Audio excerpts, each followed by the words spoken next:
All right, Shalawam, everybody. Shalawam, Yasharal. This is SOJ here, doing a video about the book of Lamentations, written by Jeremiah. We're gonna go through Lamentations and connect some of the key points with other information, showing how obviously this character that's going through all this punishment and affliction in Lamentations is Israel, and how we've messed up and how we've fallen away from Yahweh, and we bear the lamentation, we bear the punishment of falling away from Yahweh, and how that's shown. So Shalawam, everybody out there, this brother Z, and I'm gonna let the other brothers get their shalams. Shalawam, Yasharaz, brother Davion, sons of Yaakov. First of all, I'll praise Yahweh Kai, Hallelujah. Oh yeah. Thank you for allowing us to come together today and exalt your name and talk about your word. And we thank you for everything, Yahweh Kai. Yeah, we're going to go over the book of Lamentations today and over our transgressions that we bestowed upon Yahweh. And why we in captivity now, because we fell away from him, so he turned away from us. And we're going to go over some of the stuff that happened. So with that being said, Shalawam again. Pass it off to the next brother. Shalawam, Yeshua, Brother X. First, I want to give our praise to Yahweh Kai. So, that would our praise to Yahweh. We're going to explain to you on, or not explain, but we're going to try to get you guys to understand how bad it got for us, and so that maybe you might feel guilty, so that, because first off, when you feel guilty or when you acknowledge the guilt of our people, that like we have the rod of affliction we have to bear, then you can truly come back to Yahweh, because you acknowledge that there was wrongdoing. So when you that's how you come back to the sacrifice altar as well. It's all in the chronological order to how you gotta do this. So hopefully we can paint this picture and show you guys the important stuff. It's gonna be kind of bittersweet, but it is what it is. But Shalom. All right, I'm gonna kick it off to the brother Davion. He's gonna start off the book of Lamentations. Lamentations chapter 1 verse 1. Alas, she sits in solitude. The city that was great with people has become like a widow. The greatest among nations, the princess among provinces. She has become a tributary. She weeps bitterly in the night, and her tear is on her cheek. She has no comforter from all her paramours. All her friends have betrayed her. They have become her enemies. So when it says the last, she sits in solitude, she is Israel. The city is Jerusalem, the great city. The she is Israel. We're that connection to Yahweh. Okay, so basically how this is, it goes all the way back to Genesis, and it shows you how we came to be. It starts off as the Most High, the Creator. He is looking for. He created the beasts of the field so that man could have a corresponding helper. So, but he let man name all the beasts of the field, and whatever he named them, that was their name. And he saw in man's heart that he didn't find a companion corresponding to all the beasts he had created. He couldn't find that connection with them. So he cast a deep sleep upon him, and then he pulled the woman. The woman always represents Israel. We're the embodiment of the woman. That's where the Most High refers to us as the bride. We're the bride. It even says it here. It says, Yahweh has afflicted her for her abundant transgressions. That's in Lamentations chapter 1 verse 5. He has afflicted us, her. We are in that group as a whole. That's what he refers to us as. So he pulled the woman from mankind, and he saw that the woman was going to be their corresponding help into mankind. So in a sense, mankind was supposed to cling to the woman so that they can become one flesh, because one flesh means that they could create life, and that's what this is all about. It's about the seed, and we are that connection to Yahweh as well. We're the only connection that mankind has to Yahweh. That's why he had to pull us from mankind. So he said, from the flesh of my flesh and the bones of my bones. That's where we came from. So that just ties with everything. We're a permanent allegory throughout the whole book, but you just gotta pick up on it, and it goes way deeper than that. But I got another precept by chance. It's down in Lamentations, the same chapter 1, and it's going to be verse 8, and it says, Jerusalem sinned greatly. She has therefore become a wanderer. All who once respected her disparage her, and for they have seen her disgrace. She herself sighs and turn away.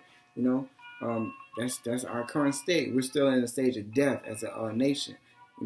We're still dead, and people are still poking at us. Because let me pass it to the brother. Back to what my brother X was saying, what he said, like, we're the bride, Israel is the bride. Verse 1, the city that was great with people has become like a widow. Yahweh's we're the bride, Yahweh's the husband. So he left. Now we're the widow because we fell away from Yahweh, so he turned away from us. So we no longer have him anymore. And we have to get back to him. You do it through the Torah. This is a stone addition to not. Get you one. It's mandatory. And then, so I'm gonna continue. Verse 2. She weeps bitterly in the night, and her tear is on her cheek. She has no comforter from all her paramours. So a paramour is like a secret lover. It's a secret lover. It's idolatry, and it's also adultery. And those are some of the transgressions that we bestowed upon Yahweh, and which is why he turned away from us. And it says, all her friends have betrayed her. They have become her enemies. All the nations, they took advantage of us because we fell away from Yahweh. So they took advantage of us, and they found it as an opportunity to overcome us, which is what happened, which is why we're in captivity right now. The curses of Deuteronomy 28. We're going to pull them up later for you. All right. So with that being said, I'll pass it off to the next brother.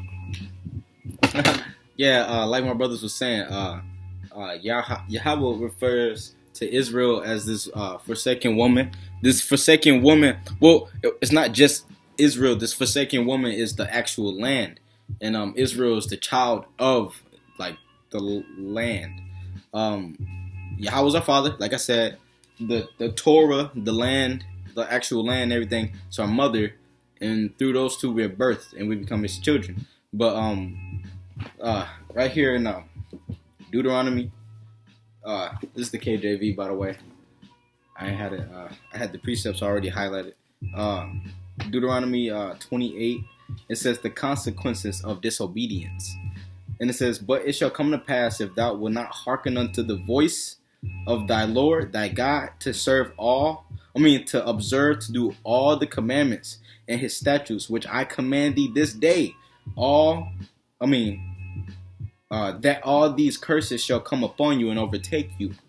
To be overtaken is to be swallowed up with curses, like my brother said. Right there in Lamentations, and right there, that's right there. It says, if we didn't hearken unto Yahweh, and if we fell away from him, all these curses will come upon us and overtake us.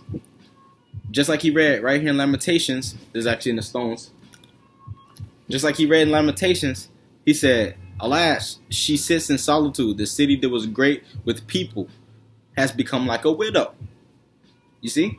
If Yahweh's our father and he left us because of our multitude of iniquities and abominations and sorceries and all that ridiculousness we was getting ourselves into, he left us. So the woman is like a widow and the child is now fatherless. You see? It's us. Yahweh's talking about us. And I'm going to continue here at Lamentations chapter 1, verse 4. It says, the roads of Zion are in mourning for lack of festival pilgrims. All her gates are desolate. Her priests sigh. Her maidens are aggrieved, and she herself is embittered. It says, her adversaries have become her master. Her enemies are at ease, for Yahweh has aggrieved her. for her abundant transgressions. Her young children have gone into captivity before the enemy. Now I'm gonna quickly precept that her children have gone into captivity to the enemy.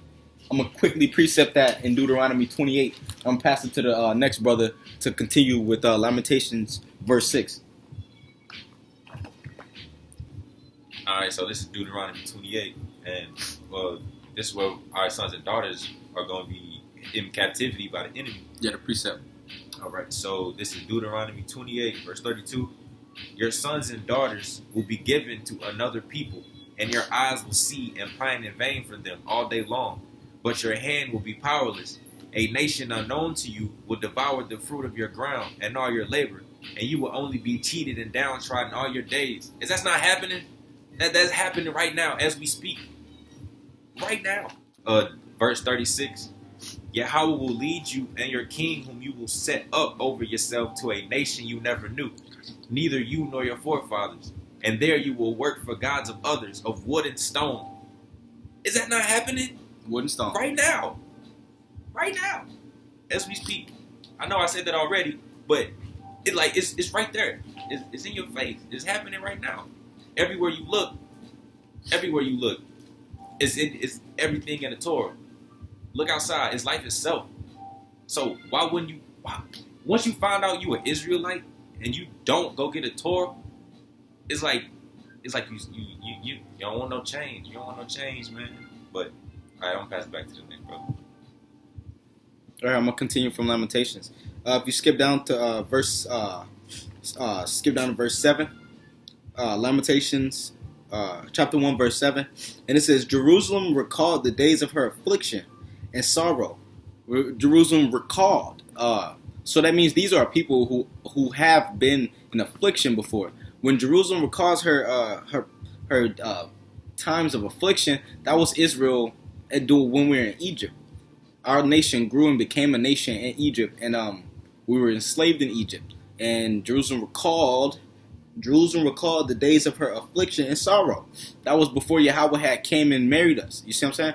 It's like that was when we were being afflicted in Egypt. So if we're gonna recall that means that we're gonna go through again what we had experienced in Egypt. Slavery,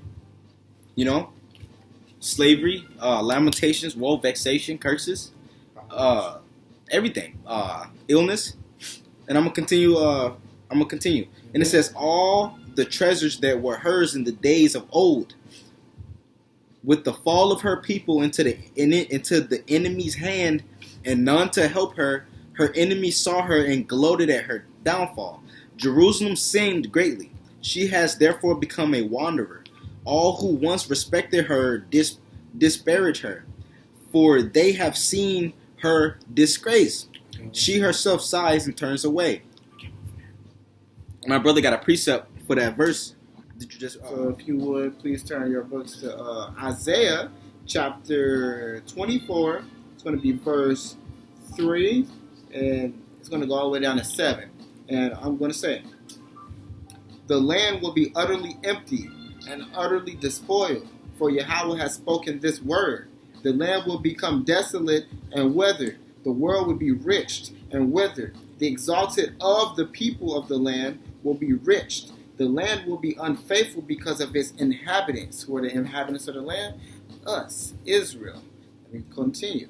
For they have transgressed commandments and have violated laws. That all happened. That's why we're reading from Lamentations. Let me continue.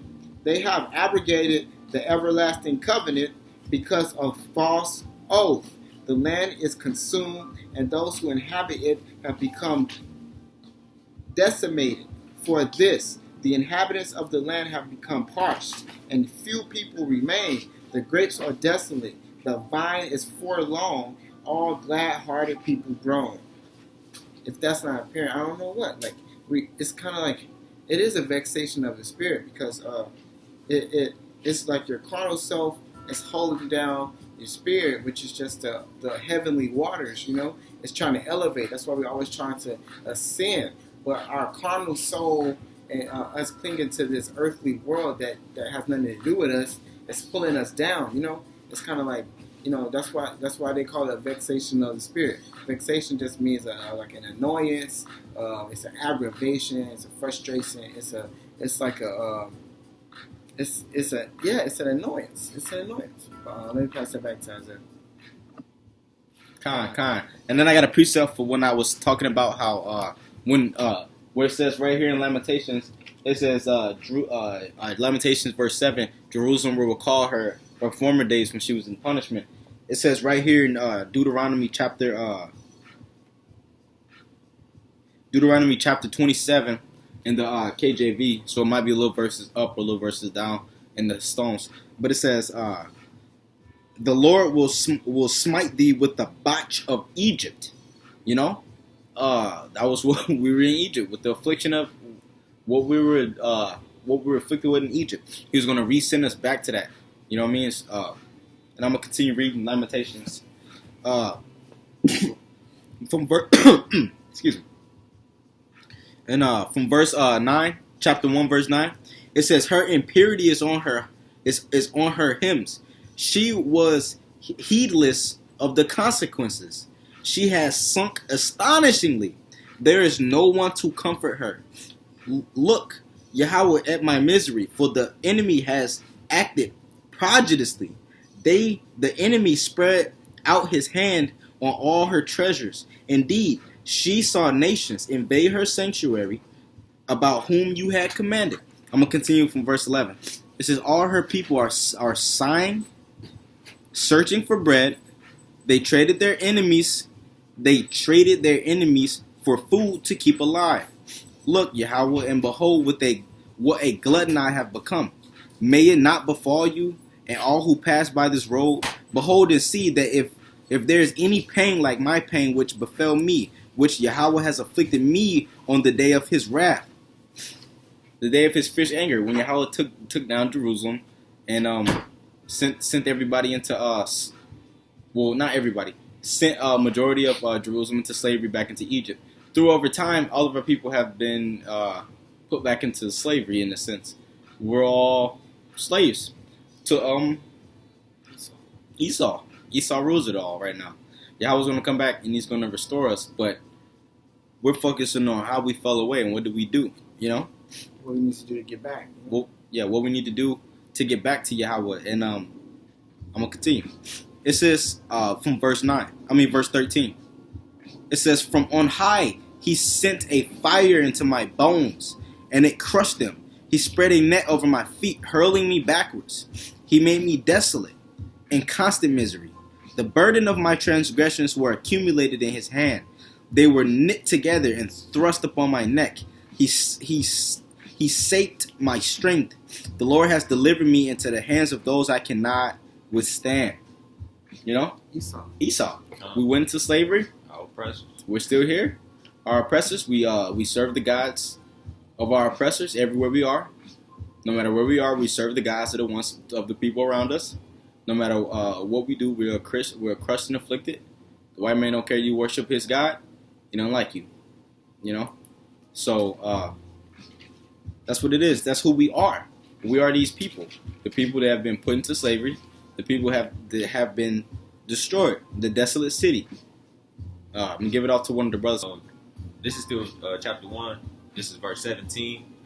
Zion spreads out her hands. There is none to comfort her. Yahweh commanded against Yaakov that his enemies should surround him. Jerusalem has become as one unclean in their midst. We didn't have anybody to comfort us. Yahweh was not there because, again, we transgressed against Yahweh. So he turned away from us. So he turned away from our prayers. Like he said, even if it intensified, that he would still turn away from us because of our great transgressions that we bestowed upon him. This is verse 18. Yahweh is righteous, for I disobeyed his utterance. Listen now, all you peoples, and see my pain. My maidens and my youths have gone into captivity. Again, that's in the chapter of Deuteronomy 28. The curses. Verse 19. I called for my paramours, but they deceived me. A paramour, again, is a secret lover, which is also the false gods. Just like harlotry is like adultery. I mean, yeah. I mean, you know what I mean. Hold on. idolatry is just like adultery. So we went after false gods, and they deceived us because that's what a false god is. It's deception. It's all made to keep you from your true identity. That's why they made Jesus. That's why they made Osiris. That's why they made Baal. That's why all that is made to keep you from your true identity. I'm gonna continue. My priests and my elders perished in the city as they sought food for themselves to restore their souls. They sought food for themselves. Did Esau do that? Did Esau do that to Yaakov? Esau did do that. Yeah. Let's put it first. Yahweh hasn't, he hasn't thrown us off forever. Right here in Isaiah chapter 43, verse 1, in the stones, you gonna like this? It says, "And now, so says Yahweh your creator, O Jacob, the one who fashioned you, O Israel, fear not, for I have redeemed you. I have called you by name, for you are mine." We're his.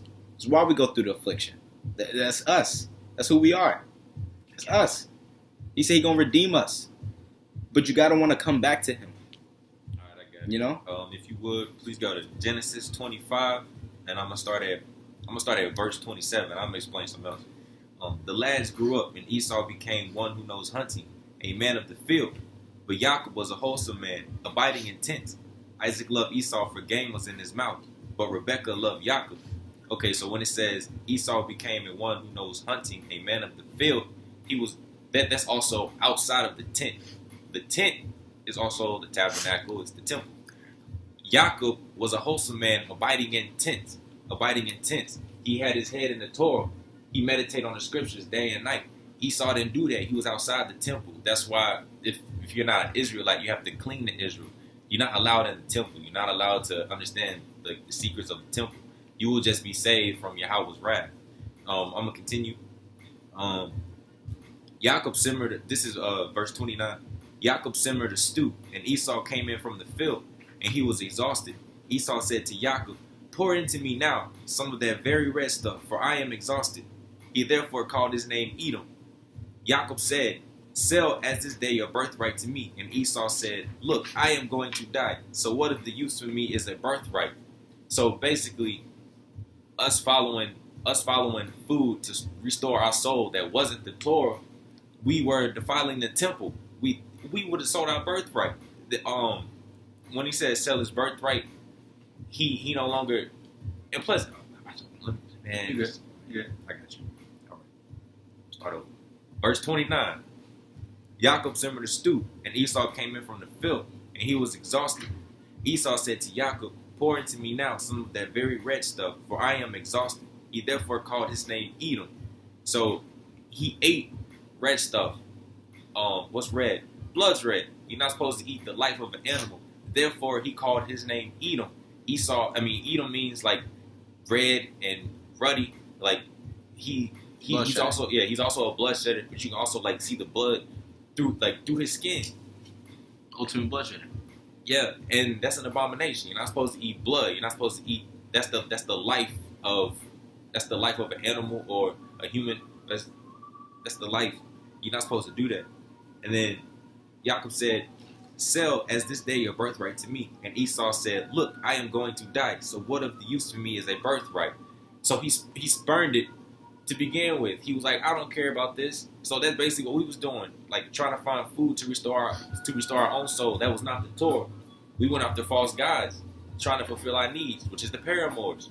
Like it's all an abomination. That's why Yahweh turned away from us. We turned away from him.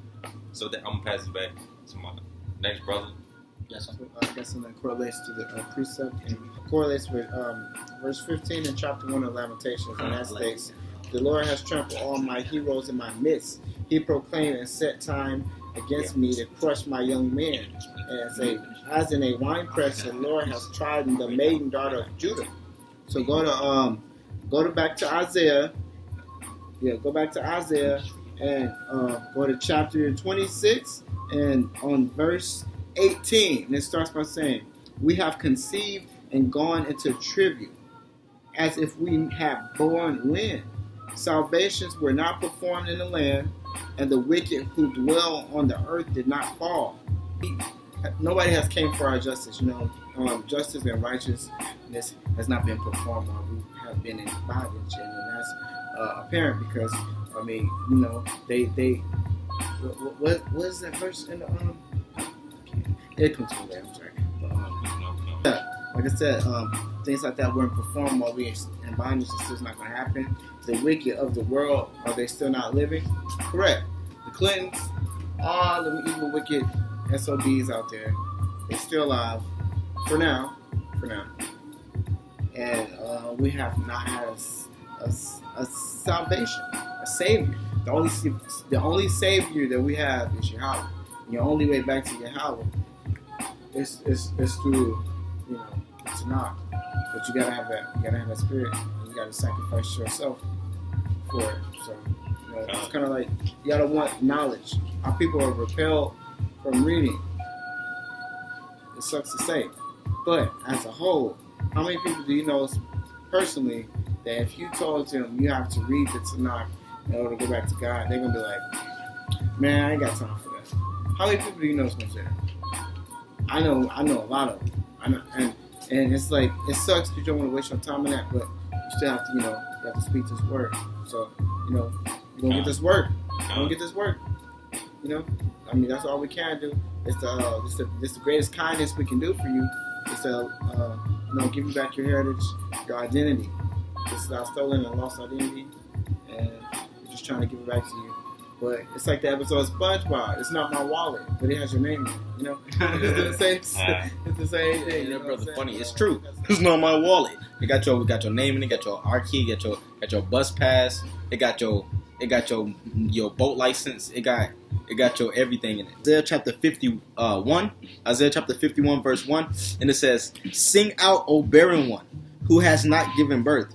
Break out into glad song and be jubilant, O one who has had no labor pains. For the children of the desolation of Jerusalem outnumber the children of the inhabited city, said Yahweh. Broaden the place of your tent and stretch out the curtains of your dwellings. Spit not.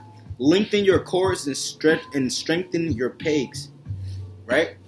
I'm gonna go over here to Isaiah chapter 42 verse 18.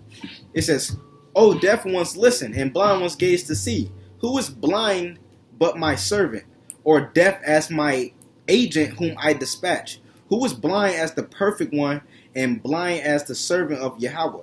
Seeing much, but heeding not, opening ears, but hearing not. Yahweh desires for the sake of its righteousness that the Torah be made great and glorious." We're that barren one. We're the deaf one. We're the blind one. We're the barren city, Zion. And I'm gonna show you perfectly right here. In Lamentations chapter 17. Another precept. Well, that was a precept for Lamentations, but this is the explanation. Zion spread out her hands. There was none to comfort her. Yahweh commanded against Jacob that his enemies should surround him. Jerusalem has become as one unclean in their midst. If you agree that Jacob is Israel, you have to agree this woman, this barren wasteland, is Jerusalem. Is Israel. Our mind states as well. That's it. Zion it also means barren wasteland. And I actually have the definition to the word Zion from Google.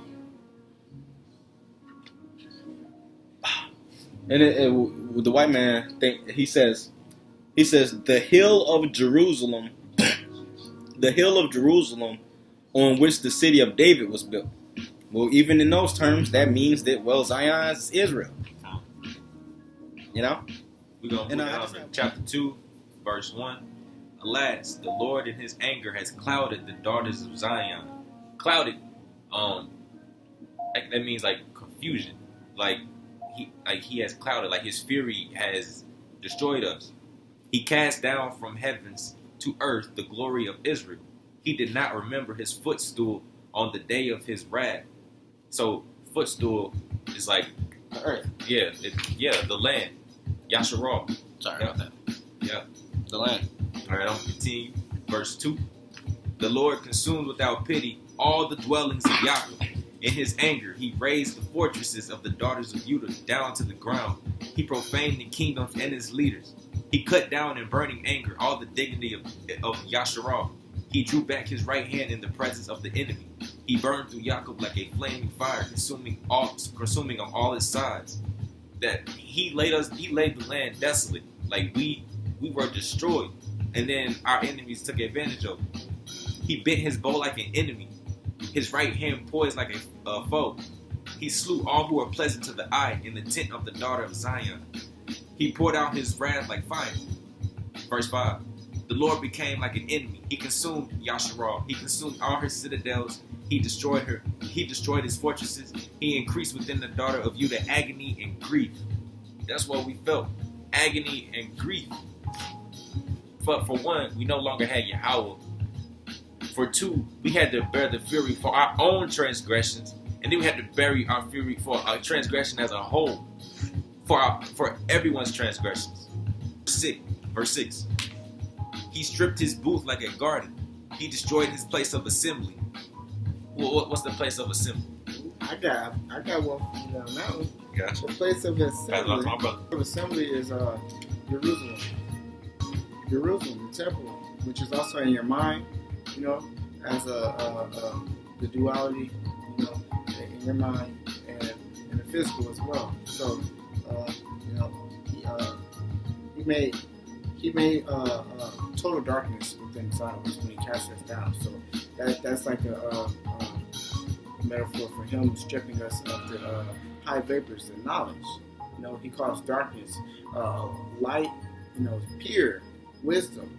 The spirit of wisdom that's not is light. You know, it brings light out. So that's the light he turned off and caused darkness, which is confusion, and you know, we became susceptible to anything, any kind of philosophy. The ways of man, we became susceptible to the ways of man and their thinking. And when you begin to read and you find out for yourself, you just like, what are these guys smoking? You know, like it's something terrible because they don't have like knowledge for themselves. They don't have any knowledge. You know? All right, I'm gonna start from verse 6 again.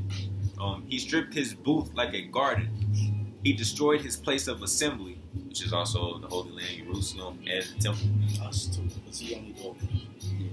And Israel, the children of Israel too, because he dwells within us. We have the essence of Yahweh. Yahweh made Zion oblivious of festival and Sabbath. And in his fierce anger, he spurned King Ancon. So he just forgot about him. He just pushed him off. That's what he did, because we turned away from him. We basically just pushed him away from us. So he pushed us away from him. Okay, verse 7. The Lord rejected his altar. That's also prayer. That's also heart. Abolished his sanctuary. He handed over to the hand of the enemy the walls of her citadel. They raised a clamor in the temple of Yahweh as though it was a festival. So the enemy defiled our temple also, but we defiled our own temple. Our own temple is our inner self. We defiled our temple with iniquity, with falsehood, with Idolatry. Adultery, robbing, killing. That's what we do now. That's what Israelites do now. The ones that don't have no guidance, the one that don't have the Torah in their mind. On him in the flesh and cheating on him in the spirit, like get yourself to other guys, you're cheating on him as well. So like, you know, you want to be sanctified. That's why it's called, you know, holy matrimony. You come together for one flesh under Yahweh. There's nothing else, you know. But once that happens, it's there forever, you know. That's how it's supposed to be. So, like my brother was saying, he's supposed to become one flesh. He took a rib from Adam, which my brother explained to you, that's Israel to Yahweh. So, Yahweh is the Lord of hosts. And we have that connection through him, through the Prince of Hosts. Who's the Prince of Hosts? Melchizedek. Archangel Michael, the one that sits on the Ark of the Covenant, which is also your mind. So we have that connection to Yahweh. So that's why we become one, because we're supposed to hold His essence on earth. We're supposed to follow His ways on earth. We are His manifestation. So our minds have the Torah in it, but our people don't have the Torah, and that's what happened to us. We turned away. I keep saying we turned away because we did. We got greedy. We had everything that we needed, but we always wanted more. Isaiah chapter 30, verse 8. 1 second. Verse 8, it says, "Now go and write this prophecy on the tablet in their presence, and inscribe in a book." It's talking about us, Israel. And it says, "And let it remain until the final day, forever, for eternity." And this tablet, this is the word. This is the Tanakh. Is what he's talking about. This is the prophecy of good and bad. But, it says, "Forever, for eternity, for it is a rebellious people, dishonest children who are not willing to hear the teaching of Yahweh, who say to their seers, 'Do not see,' and to the prophets, 'Do not see true visions for us. Speak pleasant things to us. See fantasies for us. Veer away. Stray from the path. Remove from our presence the word of the Holy One of Israel.'" This is us. We are rebellious people. That's just always been a character trait. A fault. It's been a fault. That's why we have to go through this trial period. It's the atonement. He wants to get rid of these people who are, they're already tainted at heart. They're already tainted at heart. So he want to get these rebellious children away. And it's like, we're trying to get you guys to break away from these, because these children became parents and grandparents and great-grandparents, and they have teaching their children these rebellious ways. So we're trying to break that chain. We're trying to sever the cord. We're trying to stop the cord right now with this generation. Because there's no way we should be going into the future as a nation still believing in Jeebus. Are you kidding? Like, that's just like, what? He was reading how our people were saying, "No, don't talk to us about Yahweh. Don't talk about that." Look, it says right here, Lamentations chapter 2, verse 21. It says, "Out on the ground, in the street they lie, young and old, my maidens and my young men have fallen by the sword. You slew them on the day of your wrath. You slaughtered them and showed no mercy." What does it just say? He said we're lying in the street. Not lying, sleep. That too, after we dead. Lying. We're lying. We're spreading falsehood. He says we're quick to wickedness, and we love folly. We like dumb things. Like, come on now. We do enjoy, our people as a whole enjoy things with less brain activity, like shooting a basketball. Actually, that's kind of a lot of activity. We like to laugh at our own pain. Look at our comedians. All they do is make jokes about us all day. They just crack jokes about themselves. I don't know, man. Everything about us, we love foolishness. Like, we spurn wisdom. Because the moment you come at our brothers and sisters with the Torah, it's like, "Hey, did you know you were Israelite?" They just, I don't want to hear that. I don't want to hear that I have purpose. I don't want to hear that I'm supposed to be doing something. I don't want to hear that I'm doing something wrong. Tell me the good things. Speak to me smooth things. Tell me that I am doing good and I'm a melanated queen. Yeah. Speak fantasies to me. Tell me that I'm gonna be rich and I'm gonna live to a real old age and it's gonna be awesome. When in reality, we're living in the prophecy of Isaiah, and everything's about to go belly up, and your world is gonna change as you know it, either you like it or not. But this will prepare you. It's gonna prepare you.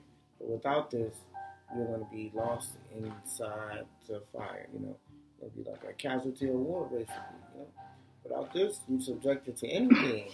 And you're subjected to anything that's been subjected to Esau. And he's the one who's been controlling your mind from the beginning.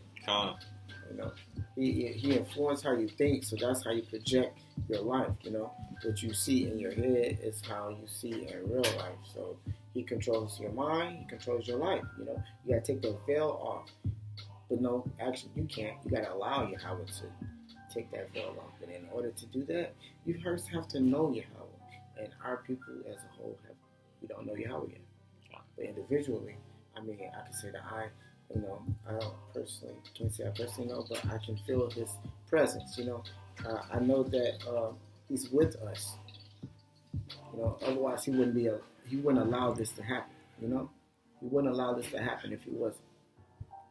So all I can say is all praise to the Most High, Yahweh Kai, Yahweh Allah, and we're going to continue this lesson. Another precept to give explanation to what we're reading in Lamentations. And this is going to be in KJV again in Deuteronomy chapter 30 verse 1,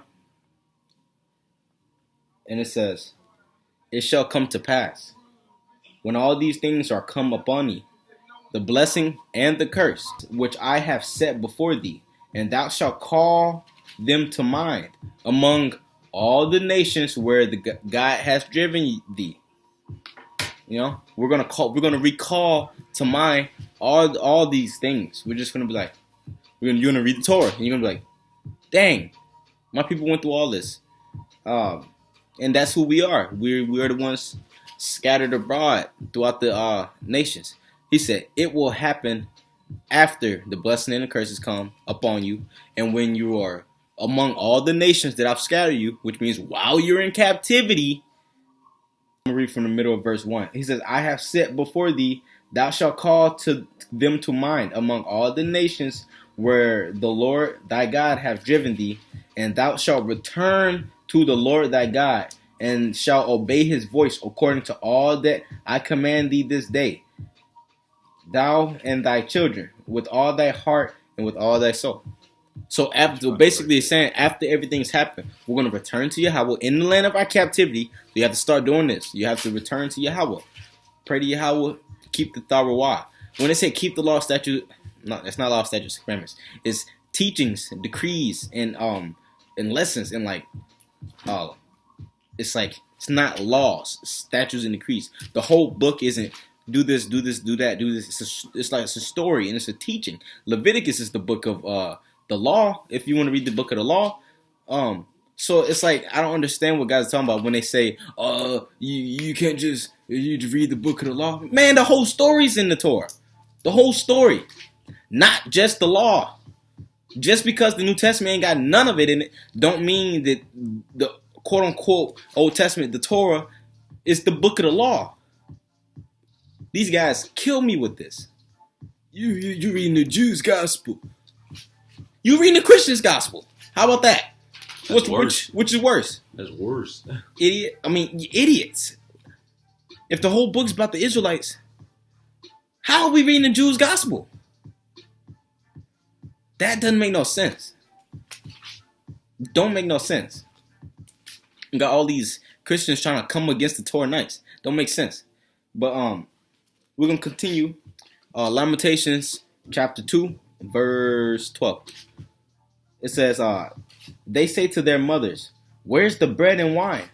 as they swoon like a dying man in the street of the town, as their soul ebbs away in their mother's lap. With what shall I bear witness for you? To what can I compare to you, O daughter of Jerusalem? O daughter of Jerusalem? To what can I liken you to comfort you, O maiden daughter of Zion? Your ruins is as vast as the sea. Yahweh screwed us up. He jacked us up. And he spread us abroad. He said, who can heal you? Your prophets envisioned for you vanity and foolishness. And they did not expose your iniquity to bring you back in repentance. They prophesied to you oracles of vanity and deception. Who's Jesus and what's all that crap? If they ain't spilling that nonsense to you, they're spilling some other type of nonsense to you. So it's, Yahweh say, who can you liken to us? We are destroyed beyond all people. We are the most destroyed. We're destroyed. We had to be. In order for us to figure out, wait, something ain't right. You know what I mean? I'm going to continue from verse 15. He's all who pass along the way, clap hands at you. They hiss and wag their heads at the daughter of Jerusalem. Could this be the city that was called perfect in beauty? in beauty, the joy of all the earth? All your enemies jeer at you. They hiss and gnash their teeth. They say, "We have devoured her. Indeed, this is the day we have longed for. We have actually seen it."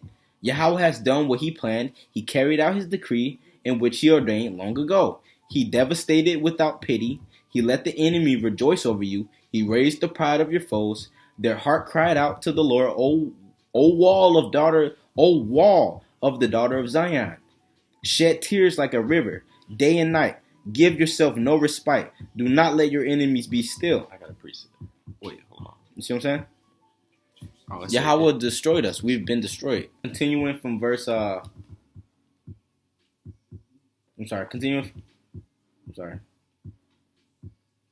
continuing from Lamentations verse 18. It says, "Their heart cried out to the Lord, O wall of the daughter of Zion, shed tears like a river." I already read that. Starting from verse 19. "Arise, cry out at night in the beginning of the watches. Pour out your heart like water in the presence of Yahweh. Lift up your hands to him for the life of your young children who swoon from hunger at every street corner. Look, Yahweh, and behold, whom you have treated so. Should women eat their own offspring, the babies of their care?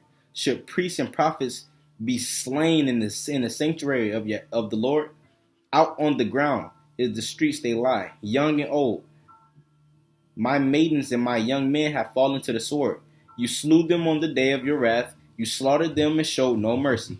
You invited as festival time my evil neighbors around about, so that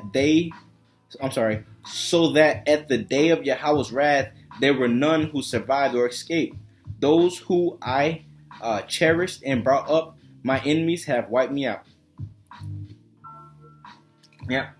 Yahweh brought our enemies against us, destroyed us, the Babylonians, the Americans, the whoever you want to call, the Egypts, us, they destroyed us.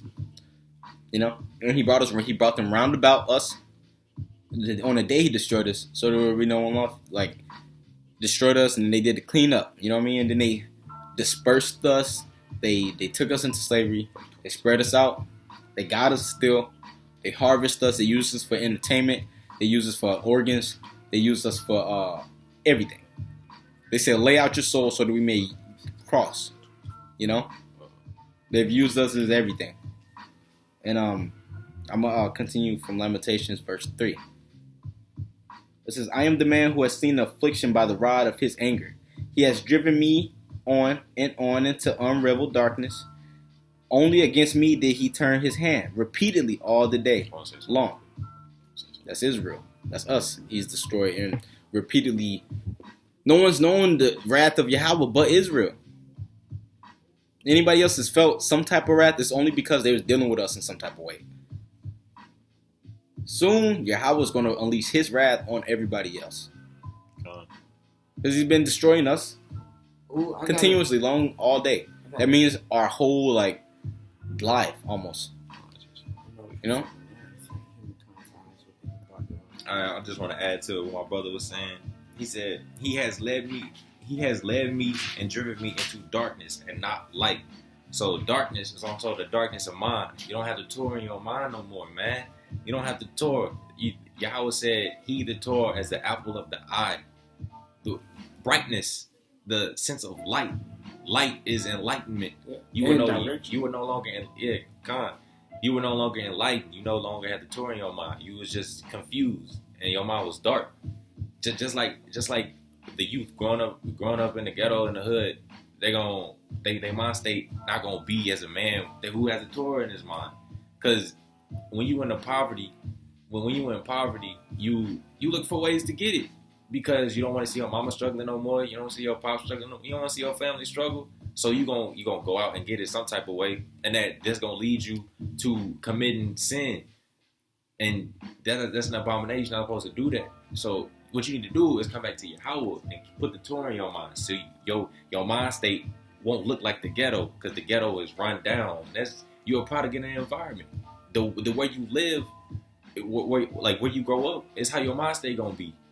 It's gonna be different from a little white kid living out here and growing up in the best of schools, teaching that folly that they teach in school, but you really supposed to have the Torah in your mind. It was just an example, but yeah, bro. That he led us into darkness. We no longer had the Torah. We no longer had Yahweh. Yahweh is a light for us because he give us guidance. When we have Yahweh, we know we're supposed to walk on our path. And with that being said, I'll pass it back to my brother. I'm gonna skip down to Lamentations chapter 3, verse 14, just to give another more explanation of who this person is, and it's Israel, and to really get it through to our people that you're the one bearing affliction and need to come back to Yah.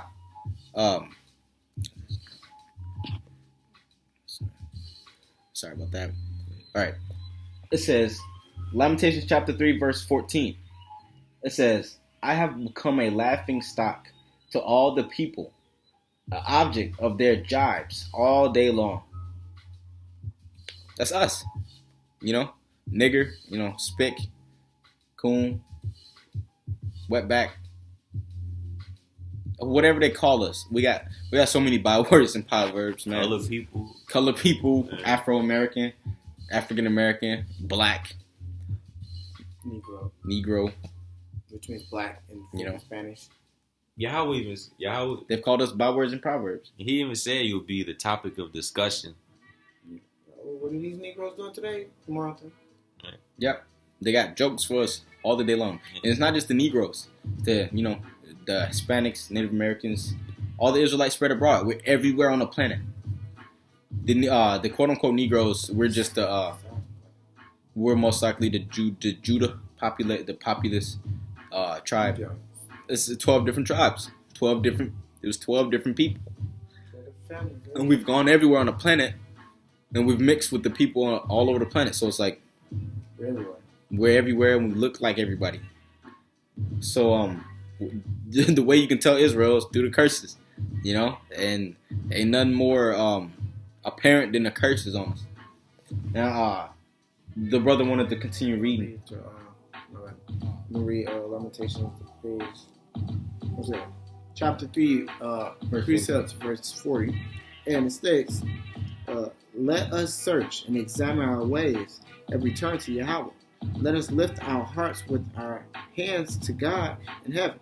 We have transgressed and rebelled. You have not forgiven. Yes, He has not forgiven us. It's apparent. I mean, He has forgiven us because He showed some type of forgiveness through the atonement. That's kind of like a parent when they chastise you. They chastise you because they love you. He put us through this punishment because He loves us. So yes, He forgave us, but He is still hurt. He's hurt, and we did that to Him. That sucks. Because I hate disappointing.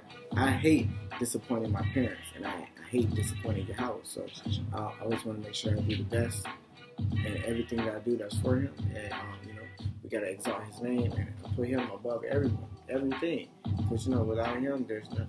So that's David. I just wanted to move back over real quick. Verse 31.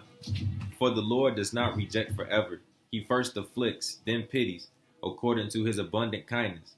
For He does not torment capriciously, nor afflict man. So he's not gonna reject us forever. He wants you to come back to Him. Right, verse 25. Yahweh is good to those who trust in. That's what you was gonna do. No, I got so perfect for what you just said though. Right. I want to wait. I got you. But the brother said Yahweh's not gonna be angry at us forever. He's not angry at us forever. He doesn't want to be angry at us forever. There's a set out time for everything. And well, guess what, guys? It's time for you to start waking up because it's that time. You're gonna get with it or you're gonna get out because that's how it is. I got a precept. The brother just explained in the KJV.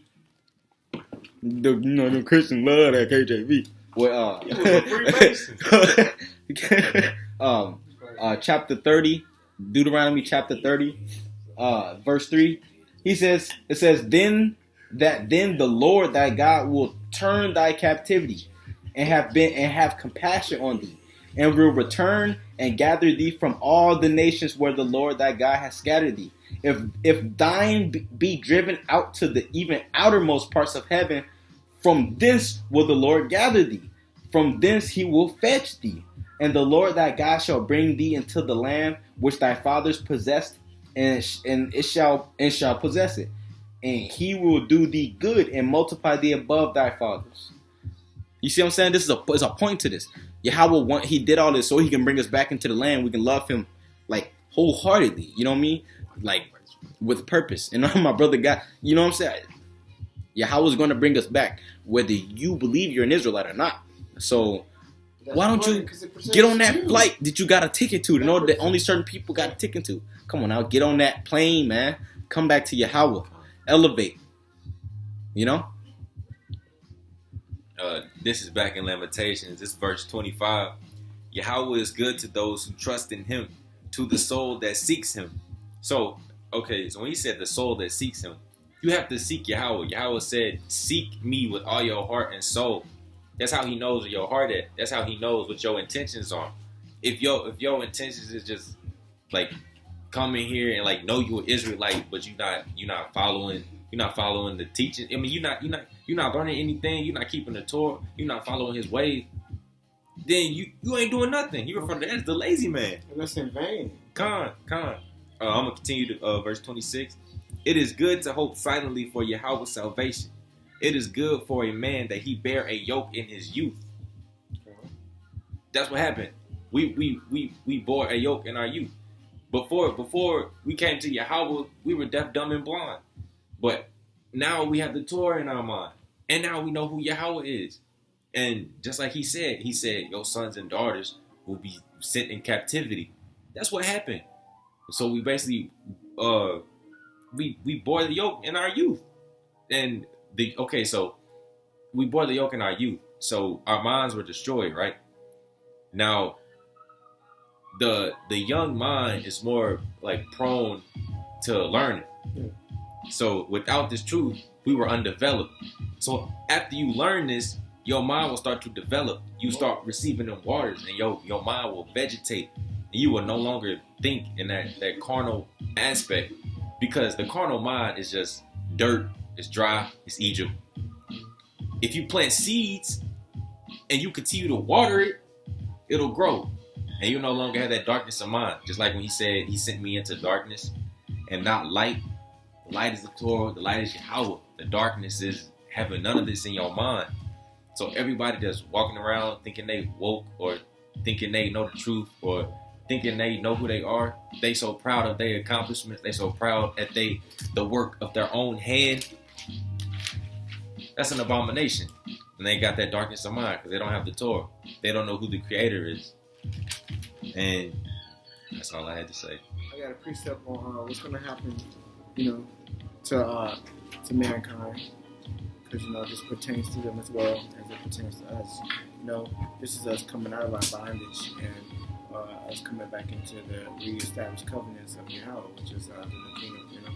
So it's in Isaiah again, and it's Isaiah chapter 2, verse 9, and it says, "Humankind will have bowed, and man will have humbled himself, yet you will not forgive them." See, he's still not going to forgive you guys for all the atrocities you committed against his people and for his earth. You have oppressed us as well as you oppressed his earth. You oppressed the plants, the habitations. You oppressed all the ecosystems. You oppressed the animals, the vegetation. You oppressed and stressed all the resources, and he's not going to repay you. Here, I'm going to go back down to verse 11. It says, "Humankind's haughty eyes will be brought low, and man's arrogance will be humbled. And Yahweh alone, no Jebus, once again, alone. Yahweh alone will be exalted on that day. For Yahweh, Master Allegiance, has a day for retribution against every proud and arrogant person, and against every exalted person, and he will be brought low, and against all the lofty and exalted cedars of Lebanon, and against all the oaks of the Bashan, and against all the lofty mountains, and against all the exalted hills, and against every tall tower, and against every fortified wall, which is also your mind, your fortified wall, and against all the ships of the Tarshish, and against all the splendid palaces. Humankind's haughtiness will be humbled, and man's arrogance will be brought down, and Yahweh alone will be exalted on that day. Exactly. Once again, and I want to put the cherry on top right here. If you keep reading, it says, this verse 18, it says, and the false gods will perish completely. Completely. False gods. So the Torah will reign supreme, the Tanakh, the Torah, and Yahweh's name will be exalted throughout all these lands. So you get with the program, or you're going to get hit by the bus. But either way, you're going to come in contact. So make sure, you're in the right, you're in the right path that you're trying to, But that's all we gotta say. We ain't saying you gotta be perfect, man. None of us are perfect. We're in captivity. We have been brought up in a land that believes that partaking of Jesus' flesh and his body, blood, or whatever, is a good thing. We live in a place like that, so the standard ain't high. You just gotta want to come back. That's it. I'm gonna continue from verse 4. Lamentations chapter 3. Verse 42, it says, we have transgressed and rebelled. You have not forgiven. Kind. We did transgress and rebel. And he didn't forgive us for that. Yes. Kind. Kind AF. It says, verse 43, you have enveloped yourself in anger and pursued us. You have slain mercilessly. You have wrapped yourself in a cloud that no prayer can pierce. You see what I'm saying? You have made us as a filth and refuse among the nations. That's true. Dude, listen. A group of young black men can walk into a store in the whole, not the store. A group of young black men can walk to a restaurant and then the whole restaurant feels some way down.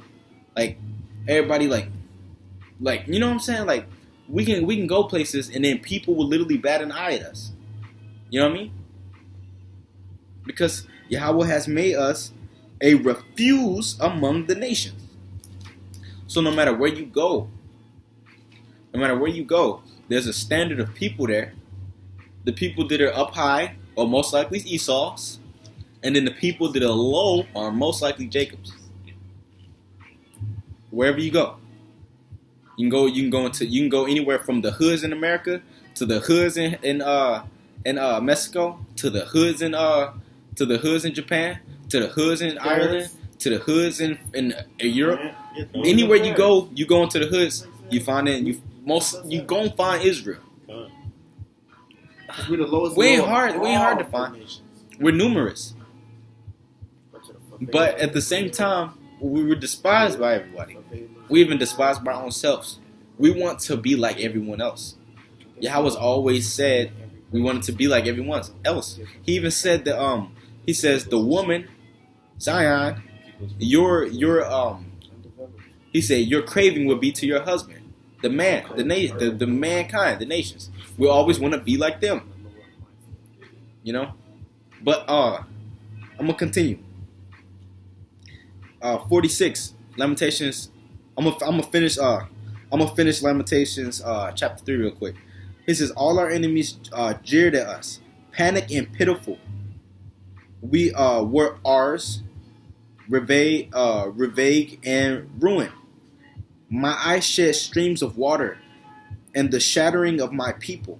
My eyes will flow and will not cease without relief, until Yahweh looks down and takes notice from heaven. My eyes have brought me grief over all the daughters of my city. I have been continuously ensnared like a bird by my enemies without cause. They cut off my life in a pit. They threw stones at me. Water flows over my head. I thought, I am doomed. I called on your name, Yahweh, from the depths of the pit. You have heard my voice. Do not shut your ear to my prayer. Do not shut your ears to my relief when I cry out. You always drew near on the day that I will call you. You said, fear not. You always championed my cause, O Lord. You redeemed my life. You have seen Yahweh the injustices I suffer. Judge my cause. You have seen all their vengeance, all their designs against me. You have heard their insults. Yahweh, all their designs regarding me. The speech and the thoughts of my enemies are against me all the day long. Look, in everything they do, I am the butt of their taunts. Pay them back their due, Yahweh, as they have done to me. Give them a broken heart. May your curse be upon them. Pursue them in anger and destroy them from under the heavens. Now I'm going to precept that really quick. That was the end of chapter 3. I'm going to precept that really quick.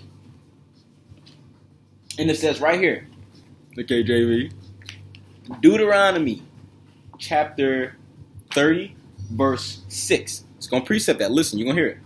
It says, and the Lord thy God will circumcise thy heart and thy heart of thy seed to love the Lord thy God with all your heart and with all your soul, that thou mayest live. And the Lord thy God will put all these curses upon thine enemies and on them that hate thee, which persecuted thee. And thou shalt return and obey the voice of the Lord and to do all his commandments, which I have commanded thee this day. Simple. Just as Zion is begging and asking for and crying out and pleading for to do, Yahweh's going to do it. He's going to repay them back. Everything that we suffered, they're going to go through. Back to Lamentations. This is chapter 4, verse 21. Rejoice and exult, O daughter of Edom, who dwells in the land of Uz. To you too will the cup pass. You will become drunk and you will vomit. Your iniquity is expiated. O daughter of Zion, he will not exile you again. He remembers your iniquity. O daughter of Edom, he will uncover your sins. He gonna uncover everything that you've done. He gonna judge you for all your detestable practices. He gonna judge Edom for everything they did. Not only Edom, but our oppressors. Everybody that oppressed us from then and until now. Edom the number one. They're the number one on the hit list. And they're gonna they gotta drink the full cup of his wrath. We've been sipping on this mug forever, kind of like when you sip, you don't want to take that what's the nastiest thing? Theraflu or Rubber tussin. Ugh, that's like the worst stuff ever. We gotta drink all that. You say you're gonna gulp it down. Yeah, but they're gonna be drinking the cup and it's gonna be running all down, and they're still gonna be drinking more. Physically, they're gonna drink so much water that's not gonna quench their thirst. They're gonna be full physically, but in the spirit, it's gonna be empty because there's no foundation. There's no waters there. They're drinking water, but they are missing the waters. They're gonna drink so much and they're gonna be over full, and then their spirit is not going to be satisfied, but they physically will be because they're carnal. So, I got a precept to Lamentations 4, verse 22. This is the book of Obadiah concerning Esau. Who came from Esau? Edom. Okay, so this is Obadiah. Go to verse 17. On Mount Zion there will be refuge, and it will be holy, and the house of Jacob will inherit those who had dispossessed them. That's Edom, our oppressors. The house of Jacob will be a fire, the house of Joseph a flame, and the house of Esau for straw, and they will ignite them and devour them. There will be no survivor to the house of Esau, for Yahweh has spoken. So He's gonna judge you for everything. And there will be no survivor to the house of Esau. For Yahweh has spoken. Yahweh God. Yahweh Wayah. And I ain't got to say no more after that one. You want something right here? It says, it's talking about us. The atonement. It says,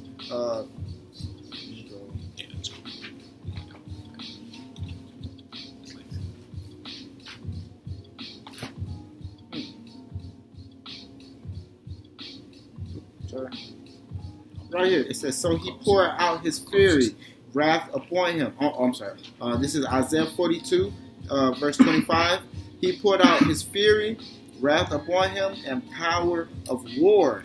It burned him from all around, but he did not know. It burned within him, but he did not take it to heart. That's Israel. That's us. We're on the cross and burn every day until you come back into this, because that's the whole point of that. It's awaken the man within inside, your temple. It's to awaken that, and that's the pain of affliction. He gave us the rod of affliction. We have to bear the crucible of affliction through this trial period, which was the bondage, until the full cycle is coming to an end, which is 9, and the full cycle is coming to an end. So when it comes up, then we will have eternal rest. But our people have not had rest since. Thus this happening. And it's apparent that Yahweh has to come back, because he says when he comes back, Israel's going to be a light to the nations. And the people who are in Israel right now can't be Israel, because Israel is a broken people in bondage. They only correlate one thing, and that's the Holocaust. And that was one instant. And it's not even what they think it is, because it's that propaganda, memorized bullcrap. Holocaust in Aramaic, that word is translated to mean burnt offering. If you don't know anything about the people or whatever, they sacrificed their own people so that they could get into Palestine. They infiltrated everybody, and that's what they do. The people who run the world, they've been doing this for a minute, but their time is coming to an end, and they know that. So they're trying to speed up the prophecy, but you can't. It's coming along according to time, and or not time, pattern. It's a pattern. It's a cycle. It's a cycle for a reason. 9 is the cycle, the end of the cycle. That's why it takes 9 months to create life. That's the end of the cycle, of which it takes for life to, come into existence. Yeah, man, the full cycle. What's the circle? It's 360 degrees. Remember, 9 is the full cycle. 3 plus 6 is 9. So that's how Yahweh does things. Yes, the full cycle is the time is almost here. And it's either you in the Torah or you not. And if you not, so I'll pass it off to my brother. We're gonna start this towards the end of the book now. And it says here, we were kind of explaining how Edom's gonna get it back. The nation's gonna pay back for whopping their little snakeheads and hissing at us, and biting us, and all that stuff. They're snakes. So we're gonna Yahweh said he gonna pay them back. So that's what we're focused on this video. We're telling on ourselves this video. This video is to show our people that, hey, you fucked up and you need to come back to Yahweh. So right here, Lamentations chapter 4. Verse 6, starting at verse 6. This is towards the end. It says, the iniquity of the daughter of my people is greater than the sin of Sodom. Damn. We thought bad. So, I'm sorry. Excuse my name. Language. But we really did mess up. We didn't just mess up. We willingly, knowingly spread forth that adultery, that spiritual sodomatism. We didn't start that stuff, but we wanted to intermingle it with this. We tried to, and we fell off. Our people started doing real wickedness. The Mayan people were cutting people's hearts out, and to the sun. The Mayan people, they were cutting people's hearts out as tributary to the sun. Come on now. You don't think Yahweh didn't like that? Come on. He brought them Europeans over here. You know what I'm saying? Our people are people of affliction. It's crazy. Think about it. They got all those they got all the native Hispanic populace speaking Spanish. You know why? Because the Spaniards conquered them. We speak English because they conquered us. We're slaves. Why you think whether we believe it or not? English is a Germanic language, just like Spanish. Exactly. Anglo-Saxon. That was all one, kingdom. Mm-hmm. English is one of the hardest languages to learn, or is it the hardest? It's one of them. It's one of the hardest languages to learn. It's a perversion too. Yeah, that's what. Because it's like it's speaking without feeling. Everything is flat and two-dimensional in English. That's how it feels. Like you could words have different soundings with or if you say a word, depending on how it sounds, it's not necessarily spelled like that. You know, like pterodactyl. It's not a T in pterodactyl, it's a PH. Neither does the sound of the word have correlation with the meaning. No, it does not. Like lasagna, how is the G silent? How does that make sense? That makes no sense. They just be making shit up. Excuse my language. They just be making stuff up. Yes, and they add and subtracted letters from their alphabet. And who do they get their alphabets again from? The Greeks. They get everything from the Greeks and the Romans. Why? Because they love man worship and they worship them on a high pedestal. They worship the Romans highly. They worship the Greeks highly. They worship them together, and they worship the Egyptians. They throw all of them together, and out came this bullcrap. That Jeebus bullcrap. No, I'm sorry, not this, but the Jeebus bullcrap. That's what came out of all of that. They intertwine all the religions, and that's why he can apply it to everybody. Because in the Torah, the Most High says he's a jealous God. It's nobody besides him. It's only him. So the mixing of other gods, that's ungodly. He has nothing to do with any of that. He's not with you. He's not with you. And if you're in those religions, I'm sorry to say it, but hey, you're in the wrong. You need to change your wicked ways. You need to wake up. You need to denounce your people's heritage. And if you want to live, you need to cling to an Israelite who's following the Torah. Otherwise, yeah. If the Most High is not with you, if you're not keeping the Torah, if you didn't put yourself on that sacrifice altar, Yahweh is not with you. He is not listening to your prayer because you still, for one, don't want guidance. Even though you know of Yahweh and you're not doing anything about it, that's really wicked, bro.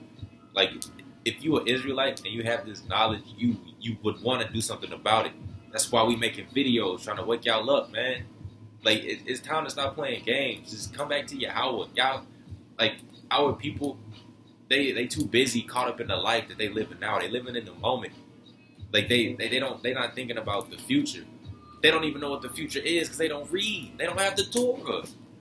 They don't know the future.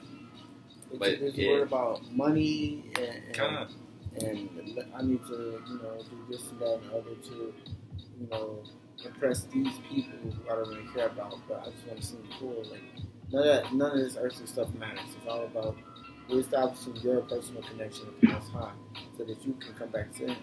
Because if you have knowledge that you're an Israelite, then when you start studying, you'll find out that we have an inheritance. We were born with an inheritance. The inheritance is the whole entire world. Like, that's something greater than what's going on in your individual life. Like, this earthly life, none of that stuff matters. Like, you can die between any moment of time without this knowledge, you can die with this knowledge just as easy. But when you have understanding and you have the knowledge and the wisdom and you apply those to your aspects of life, you can see, the greatness and simplicity, and being a simple, humble person, you can see the greatness and the admiration with those characteristics and those traits. It's real blissful. It's a peace of mind, knowing that you have a comfortability and that you have inherited something that's truly great. Like to know that brings purpose, and our people are missing purpose, and I'm just trying to pass it on to the brother. We coming to a close now, and we're gonna finish off the book of Lamentations. So starting at verse 4, chapter 4, verse 6. The iniquity of my people is greater than the sin of Sodom, which was overturned in a moment without mortal hands being laid on her. Her princes were purer than snow, whiter than milk. Their appearance was ruddier than the rubies. Their outside was like sapphire. I think ruddy means like cut, like diamond, like cut, like rubies. You know, we were pure, and ours were like chalky ash stones. You know, the ones that like make your legs all okay. It says her princes were whiter than snow, whiter than milk. Their appearance was ruddier than diamonds. Their outside was like sapphire. Their appearance had become blacker than soot. They are not recognized in the streets. In the streets, come on now, our people all in the streets, gang banging. Come on now, yeah, I was talking about us. We're in the streets ganging. We are. I used to when we lived in the hood when I was little. We used to be outside in the streets playing. It says they are not recognized in the streets. Their skin has shriveled on their bones. It has become dry as wood. More fortunate were the victims of the sword than the victims of famine. For they pine away, stricken, lacking of the fruit of the field. Hands of compassionate women have boiled their own children. They have become their food when the daughters of my people were shattered. Yahweh vented his fury. He poured out his fierce anger. He kindled a fire in Zion which consumed its foundations. The kings of the earth did not believe. They didn't believe who we were. They didn't believe that it was Yahweh destroying us. The kings of the earth did not believe, nor did any of the world's inhabitants, that the adversary or enemy could enter the gates of Jerusalem. It was for the sins of her prophets and the iniquities of her priests, who had shed in her midst the blood of the righteous. The blind wandered through the street, defiled with blood, so that none can touch their garments. Away, clean one, people shouted them. I'm sorry. Away, unclean one, the people shouted them. The word nigger means black. Black means dirty. Black means bad. Black means stricken. Look at me. I'm super light, and people would look at me like, that's a nigger. You know what I mean? It says, the blind wander through the streets defiled with blood so that none could touch their garments. Away, unclean one, people shouted them. Away, away, don't touch, for they are loathsome and wander about. The nations said, they will not sojourn again. The anger of Yahweh has divided them, caring for them no longer. Caring for them no longer. They died. I lost where I was. Verse 17. Our eyes still strained in vain for our deliverance. In our expectations, we watched for a nation that could not save. They dodged our steps so that we could not walk in our streets. Our end drew near. Our days are done, for our end has come. Our pursuers were swifter than eagles in the sky. They chased us in the mountains, ambushed us in the desert. The breath of our nostrils, Yahweh's anointed, was caught in their traps. He under those protection. He had thought we would live among the nations. Rejoice and exalt, O daughter of Edom, who dwells in the land of Uz. To you will the cup pass, and to you will drink and will vomit. Your iniquity is expedited. Sorry. O daughter of Zion, he will not exile you again.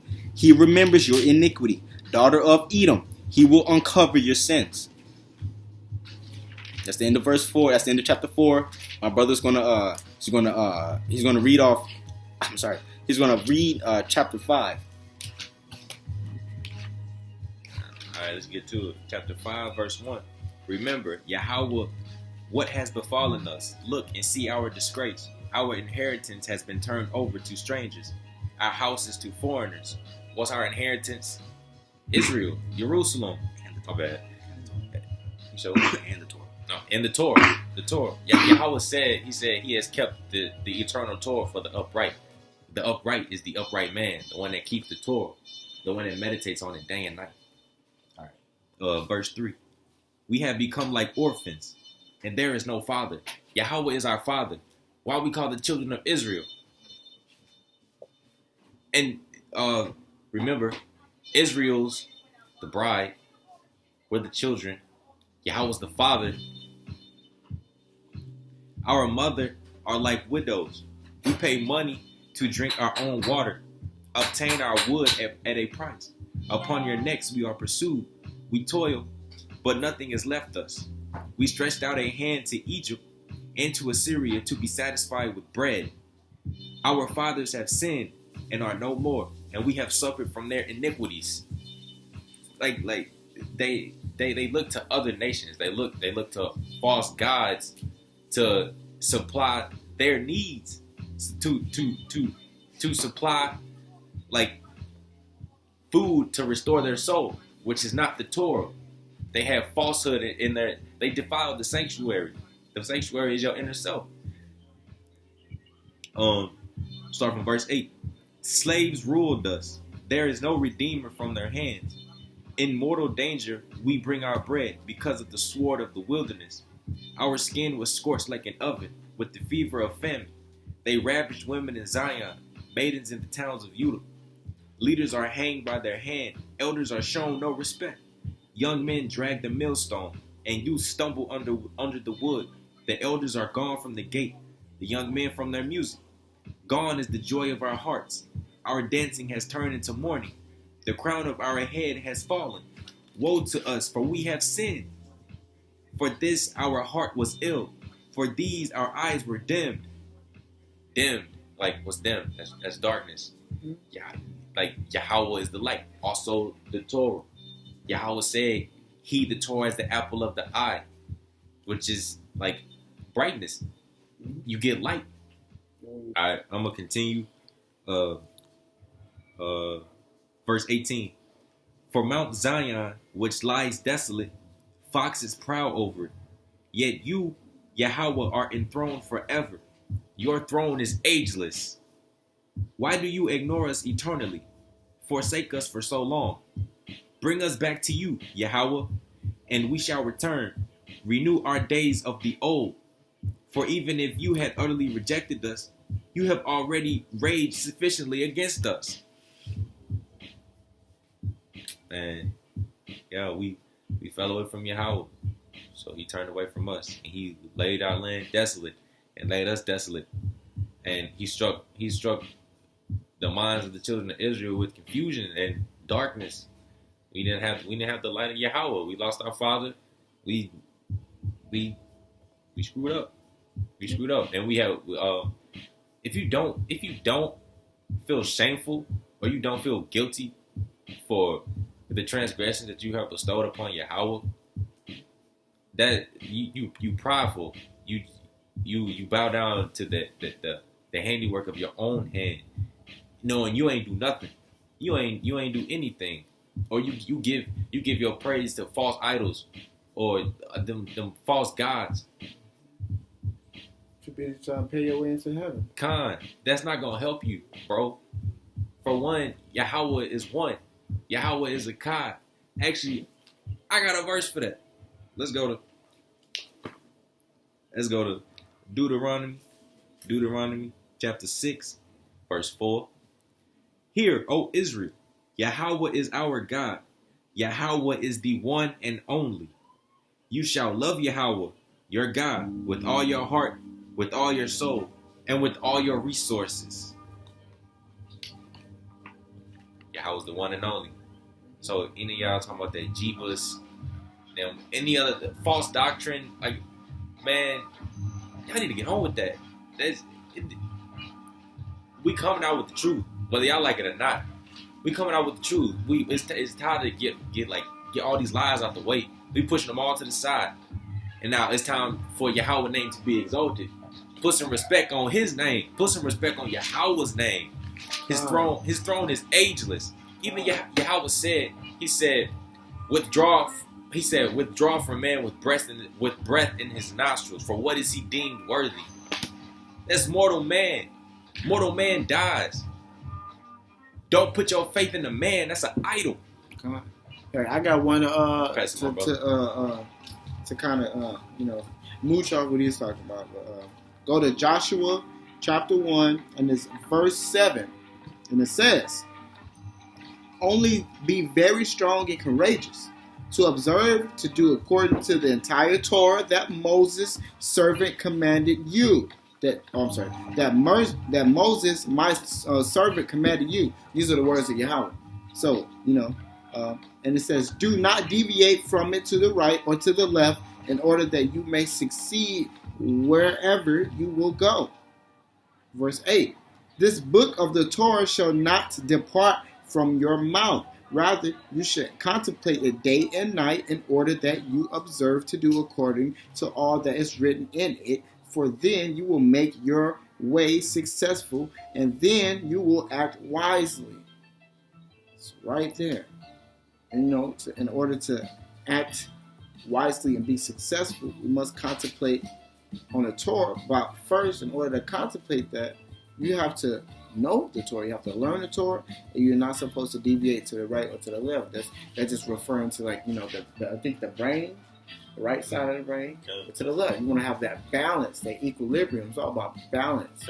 We know that the aspect of duality applies to everything. That's why there's a right as long as there's a left. It's two different sides to everything. But that balance is in the middle, in the middle. That's why when you line up, it's in your temple. The temple is in the middle. That's why it said contemplate on the things between your eyes. Between your eyes, the temple. That's the balance. The Torah between your eyes is the balance. So, just throwing that out there. So, I'm going to go ahead and pass it back to the brother. And that was the book of Lamentations by the sons of Jacob. The book of Lamentations by the sons of Jacob. And I just wanted to give my closing statement, my my little, we like to give little messages to Israel, Yasharallah, out there at the end of our lessons. We transgressed. We really did transgress. Yahweh broke us. And that's for lack of better words. Because it's hard to explain just the amount of pain and torment we've gone through. And, Yahweh said, my people have known much child loss and loss of children. And that's just something that Jesus just cannot do. I don't understand how you people, it's like he didn't have a sea lion before him, nor did he have after him. He didn't exist. It's like Jesus is he is all the idols in one. Yeah, he is. He's the ultimate idol. That's crazy. What he said. I can't remember.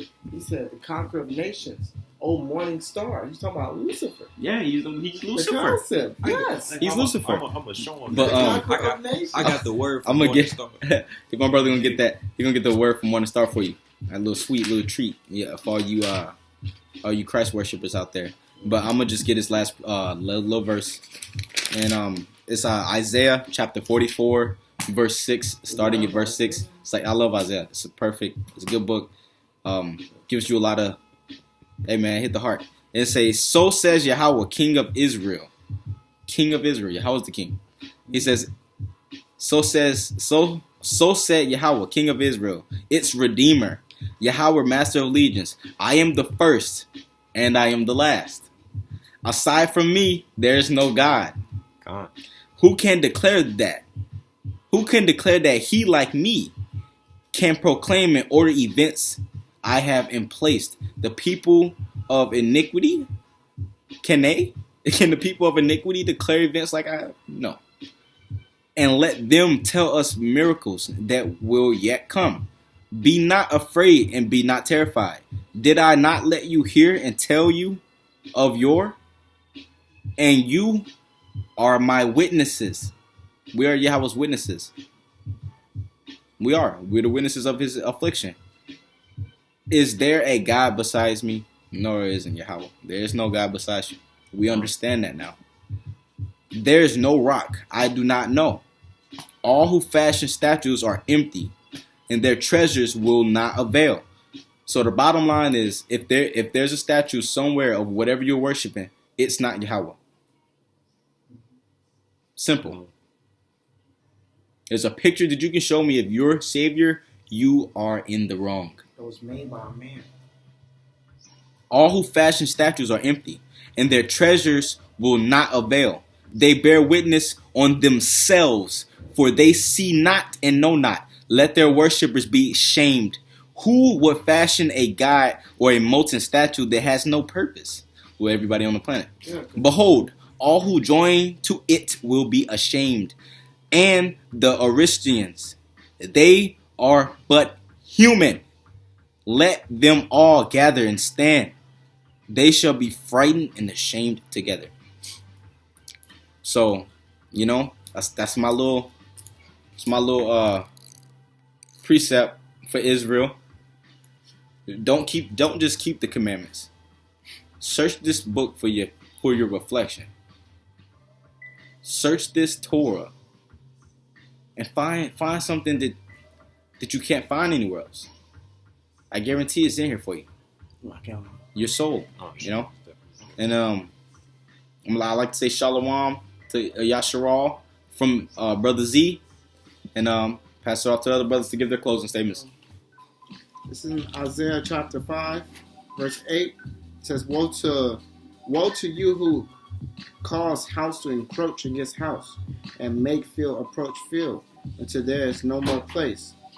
Are you the only ones to be settled in the midst of the land? It has entered into my ears, said Yahweh, Master of Legions. I swear that many houses, great and splendid ones, will be laid ruined without inhabitant. For 10 portions of vineyard will produce only one bath, and a homer of seeds will produce only one ephah. So, those who encroach house against house, kind of like what you're saying, what happened with the Torah Knights, the ones who are encroaching our brothers against us, woe to you. That's what Yahweh says. The ones who try to break us up, woe to you. Woe means like everlasting sadness. Woe. So it is what it is. It's gonna come back to you, because I always do. Going to Isaiah chapter 14, verse 8. What is that verse? Verse 12. And it states, How have you fallen from the heavens, O glowing morning star, been cut down to the ground, O conqueror of nations, aka Jebus, because he conquered all the nations. He conquered all the religions. He is their God. He's the one who they chose to serve. He's a mixture of all of their idols into one. That's why he's so accepting of everybody. Because if he's anti-Yahweh. Yahweh does not deal with all the stuff that so-called Jebus deals. Jebus, he accepts everybody, even people that are in sin. Yahweh doesn't deal with that. So it says, "Been cut down to the ground, O conqueror of nations. You had said in your heart, I will ascend to the heavens, higher than the stars of God. I shall raise my throne. I will sit at the mountain of meeting. On the northern side, I will ascend over the tops of the clouds. I will liken myself to the Most High. But to the netherworld have you been lowered. To the bottom of the pit, those who see you will take note. They will contemplate you carefully." I'll pass the baby on. Oh, do you want me to read? I was going to bring the definition out, and then you want me to read it? Okay. So, he said the bright morning star, right? Okay, so in Aramaic, the definition is backwards. I got that shit. You good? Yeah, damn. It ain't gonna work. They see us from there. All right, cool. Well, the definition for it is higher law. It's Strong's 1966. It means a sense of brightness, the morning star, Lucifer. Now, y'all preach that New Testament bull, and okay, I just read that the morning star is Lucifer. So my brother gonna read, no, we are no way affiliated with the New Testament. We don't want no part of Jeebus, but we gonna show y'all how they be lying. All right. Yeah, he said the bright morning star, right? Yeah, and it says it right here in Revelations, in the funny pages, in the funny books, Marvel comic book, Revelations 22, verse 16, KJV. It say, I, Jesus, have sent mine angel to testify unto you these things in the churches. I am the root and the offspring of David, and the bright and morning star. That is the answer. He just told you he lied. He told you. He's, oh yeah, I'm Satan, by the way. Yeah. And everybody like, okay. But you gotta have knowledge and read. You gotta read for yourself. You can't start off by all they tell you. What's the first thing the pastor gonna say? Read Matthew, John, Mark, and Luke. No. You have to read beginning in order to see end. You don't have the knowledge of the beginning. You're just gonna come in like, what the hell is going on? Because that's basically what they interjected you. Like, how can you even fathom reading those New Testament letters? You don't even have knowledge of the Old Testament. And the Old Testament lives forever. It tells you the past, present, and the future. So there's no New Testament. It wasn't in the Old Testament. Boom. How about that? All right, I just want to give out my closing statement. We're going to go to Proverbs 1, verse 7. The fear of Yahweh is the beginning of knowledge. Foolish ones scorn wisdom and discipline. Hear, my child, the discipline of your father, and do not forsake the teachings of your mother. For they are an adornment of grace for your head and a chain upon your neck.